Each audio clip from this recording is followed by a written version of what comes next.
এবং ঘটনাটি আমরা তার বাবার কাছ থেকে একটু শোনার চেষ্টা করব। কাকা এখানে আসেন একটু, আপনার ছেলের আসলে কি হয়েছে একটু বলতে পারবেন আমাদের? ওটা তো আমি পড়াশুনো জানি না, তারপরও ডাক্তারে যা বলিছে যে কেমো দিতে। আচ্ছা, ক্যান্সার হয়েছে আর কি। কেমো আচ্ছা। বলিছে, একটা কেমো 25,000 করে টাকা লাগবে। এই অবস্থা দেখি, একটু কাগজপাতি দেখান তো, আমরা একটু দেখি।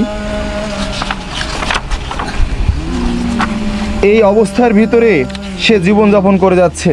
সে খুব অল্প বয়সী বিয়ে করেছে এবং তার একটি কন্যা সন্তানও আছে। আপনারা দেখেন, তার একটি কন্যা সন্তানও আছে, এই তার কন্যা সন্তান। এবং তার যে অবস্থা, যে কাঠামো, খুব দ্রুত যদি আমরা তাকে চিকিৎসা না করাতে পারি তাহলে হয়তো এটা রিকভার করতে পারবো কি না আল্লাহ পাক তিনি ভালো জানেন। তার বাসার অবস্থা দেখেন, তার বাসার পরিস্থিতি দেখেন, যে তার বাড়ি জমি বা জায়গা বিক্রয় করে যে তাকে চিকিৎসা করাবে